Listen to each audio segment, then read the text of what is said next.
Facebook ও WhatsApp বন্ধ থাকায় পাবনায় ব্যাপক ক্ষতিগ্রস্ত হয়েছে সামাজিক যোগাযোগ মাধ্যম ভিত্তিক ব্যবসা বাণিজ্য। উদ্যোক্তারা নিতে পারেননি পণ্যের অর্ডার এবং গ্রাহকের কাছে সময়মতো সরবরাহ করতে পারেননি পণ্য। ফলে হুমকিতে পড়েছে ই কমার্স ও এফ কমার্স ভিত্তিক এ খাত।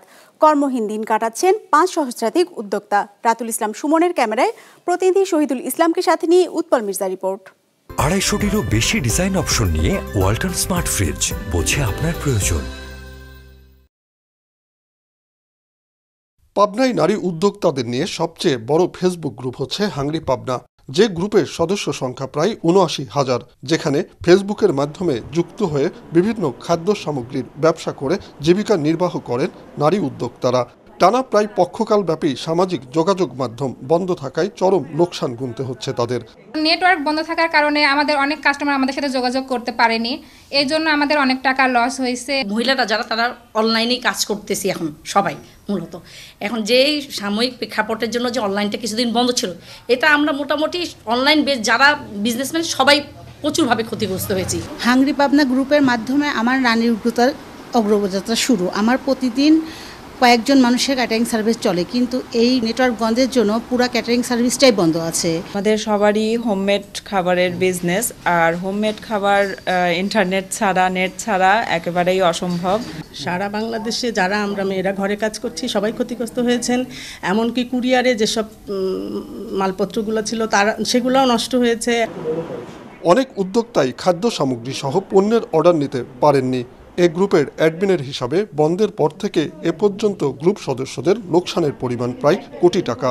প্রতি মাসে আমাদের প্রায় 1 থেকে 1.5 কোটি টাকার পণ্য তারা বিক্রি করে সংসার চালান।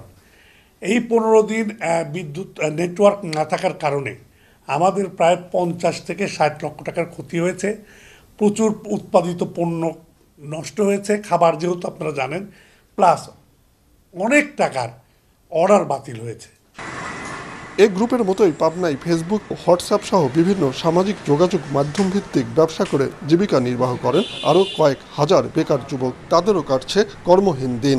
আমাদের মূল বিজনেসটা ডিপেন্ড করে হচ্ছে ইন্টারনেট এবং ফেসবুকের উপরে, কিন্তু এই ইন্টারনেট এবং ফেসবুক ডাউন হওয়ার কারণে আমরা কিন্তু লাখ লাখ টাকার ক্ষতির সম্মুখীন হচ্ছি। আমরা আমাদের কাস্টমারের কাছে সঠিক সময়ের মধ্যে প্রোডাক্টগুলো ডেলিভারি দিতে পারতেছি না, এবং যেটা ডেলিভারি দিতে 2 থেকে 3 দিন সময় লাগতো সেটা এখন 7 দিন ওভার হয়ে যাচ্ছে।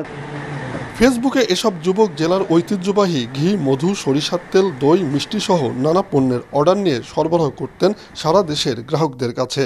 অথচ সামাজিক যোগাযোগ মাধ্যম সচল না হয় চরম বিপাকে পড়েছেন তারা।